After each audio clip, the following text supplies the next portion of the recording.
The first level is you imagine it. So you imagine it, and the image is in your mind. And then you start going deeper into the levels of the imagining, meaning like you start going into the small parts of it. Like when I imagined me getting an Emmy, what am I going to eat after? That's what I thought about. What am I going to eat after? What is it going to feel like when I'm getting my nails done? What is the air going to feel like that day? You know, bringing in different parts of just, I'm making the vision as real as possible. That's just like if you took a story. If you took a story and you just took the story without making it have different dimensions, then the story wouldn't be entertaining. The scene wouldn't be real. Have you ever seen a poorly acted out scene? Like, you're like, man, the acting is so bad in this movie. Like, I don't get it. It's so bad. Why is it so bad? It's so bad because they didn't build the scene up well. You know, the background, the movement. You know, I used to, back when I was studying theater, I used to do a lot of extra work. And being in the background, you realize that's a lot. Like in a movie, you know what's happening. Like the people walking around, it's just like they got two people. I think they video recording something nosy. They being nosy about something across the street, right? So look at them across the street. Is it wrong if I turn the camera? Maybe I should. They putting the camera on somebody else. How y'all doing? You see the people across the street? All right. So the people across the street, that in a movie is a significant role. You get paid. You can get paid just to stand there and look like you looking at something. That's a spectator role. Spectator number 1, spectator number 2, spectator number 3. You know what I mean? So like there's so many pieces of this scene. The mailman standing over there with his cell phone. He trying to film it too. I don't know what's happening. What kind of spot I'm in? Huh? But, you know, next thing you know, find out something real was happening on Britannia and Amelia. All right, so you know what I mean. You know what I mean? You see what I'm saying? You following my gab where I'm going? You know, you build that whole scene. You do that same thing with your imagination. You build a whole scene. What perfume am I gonna wear? Like, I went that serious. Like, what perfume am I gonna wear when I get my Emmy? Like, what perfume am I gonna wear? How am I gonna wear my hair? I was so sold on how I was gonna wear my hair that I actually started growing my hair out so I can get it to that place so I can wear it exactly how I wanted to wear it. You see? So once you do that, once you start building the scene, guess what happens next? You start to build emotion. And when you get emotion involved, it's proven that once you get emotion involved, your brain doesn't know the difference. Like, it believes it's actually happening. That's why the emotion is happening. You ever did that when you were mad? Sometimes I've done it with my neighbors before. You know, they didn't got a little out of pocket before. And when something happened, before something happened, I think, I'm about to go outside. I'm about to do this. I'm about to do that. And I think, what if you run into such and such? Man. And then before you know it, my heart beating fast. You see what I'm saying? But what's happening is I'm manifesting in that moment. So I have to stop myself so I won't manifest the encounter, the conflict. And we walk around doing that all of the time, thinking about what you would say and how you would do it, even when you rehearse situations over and over again. You know, you got to stop yourself. At some point, I didn't already explain it to enough people. I'm not explaining it to nobody else. Well, I want to know what happened. You wasn't there. My bad. That's all right. I got out all right. You okay? You don't need to know. You know, I've already explained it to too many people. You know, but when you do that, you're reenacting it and you're putting it back in the atmosphere, in the churn, in the queue. That's what it's like, the queue. You ever seen a queue at not a restaurant, but a doctor's office? Sometimes now, like urgent care, they have a queue. Like when you go to urgent care, you know, they put your name up and you can see your name moving and you'll be behind such and such, 2 people ahead of you. You know, that's what you do. You put that experience in queue when you start to embrace it emotionally. If that happens with bad stuff, what do you need to do with good stuff? You know, with good stuff, you need to put the good stuff in queue. I ain't trying to preach, but I'm preaching, baby. You need to put the good stuff in queue. Whatever you want, put it in queue. And you get so good at it that you get to the point like me. I don't have thoughts that just stay thoughts. I execute, right? Anything I think comes to pass. Because I've gotten so used to putting things in queue that I think about it too long. It's in queue, baby. It's going to happen, Black. Like, whether you want it to or not. Like, you know? And that's just realizing and coming to grips with my personal power. And you have personal power. You have a lot more power over your situation. Even when it comes down to stuff like Food Network star, right? Let's start with Guys Grocery Games. No.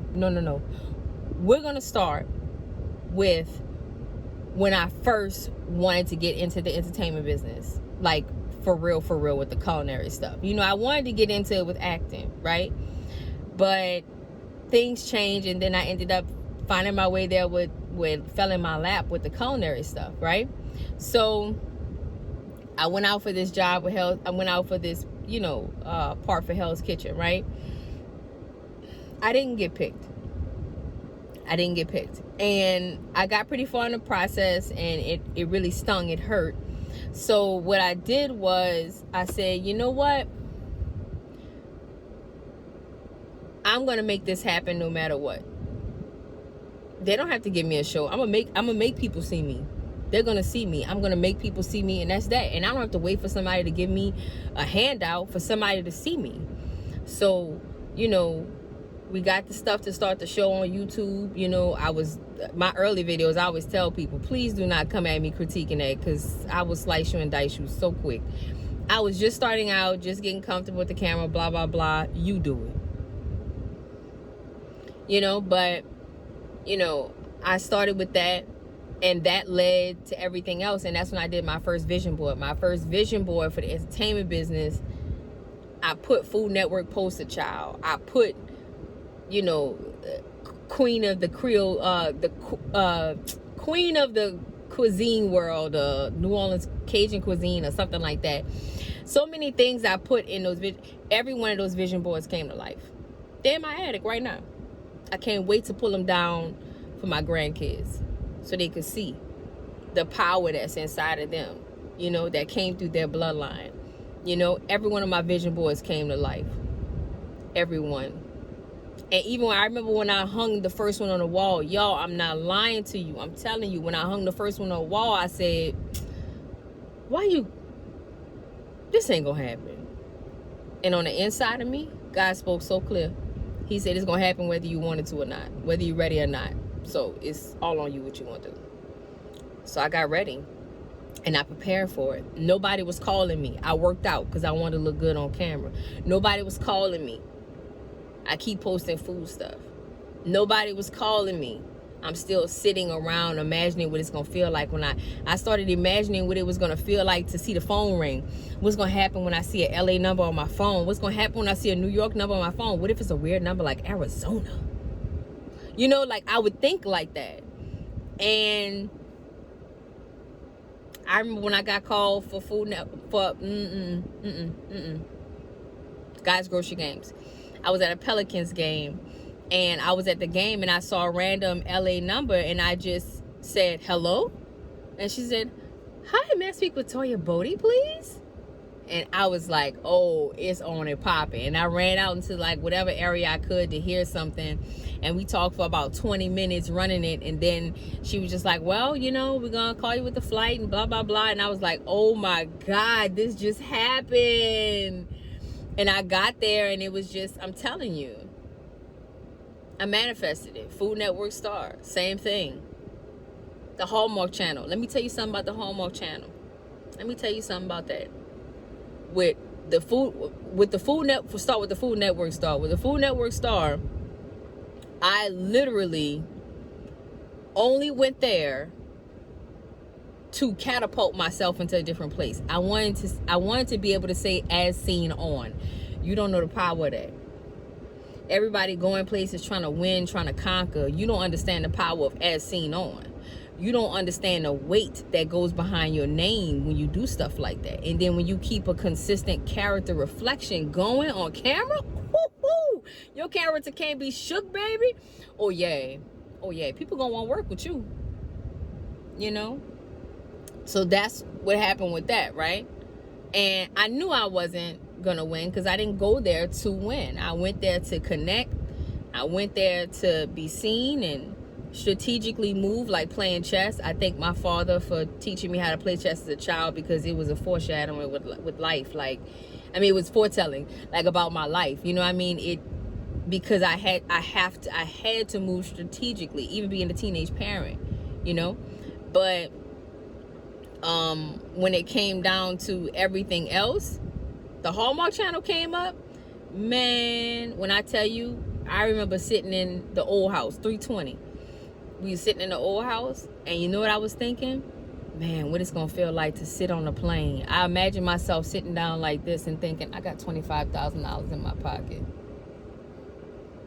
That's what I did. And I went there, and I oozed it so much. What you looking at, Copper? I oozed it so much that even when I got on set,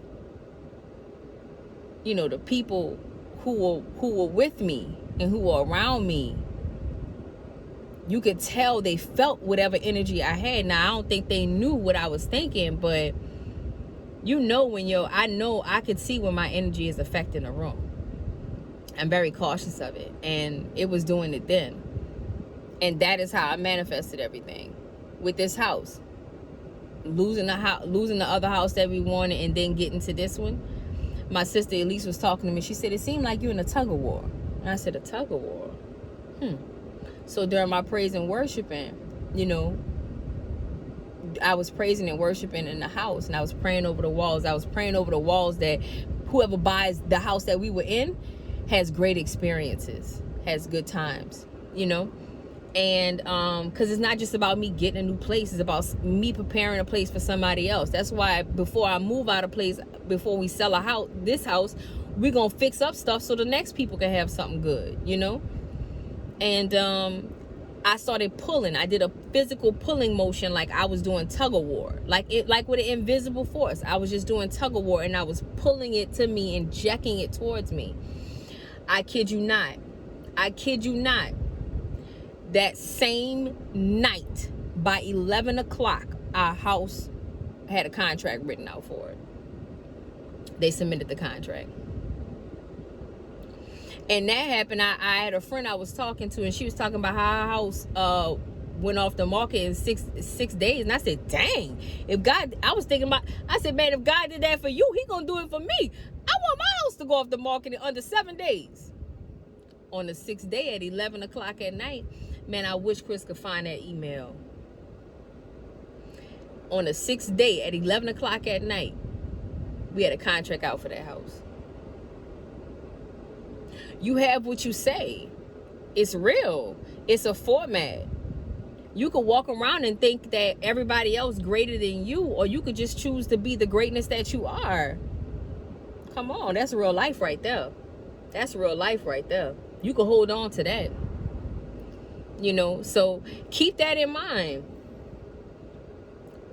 When you're in a situation right now, think, did I create this? Ask yourself. Oh, I'm always asking myself that. Trust me, it's nice to watch me. I'm alluring to watch, but I'm a beast to live with, because I really do think and operate like this all the time. And not beast is in a bad way, but it's a force. You see it up close, like, wait, man, this girl really lived what she talk. Like, she really corrects herself. She really looks at things and see where she did stuff at. I sift through it, you know, and I look to see, what did I do?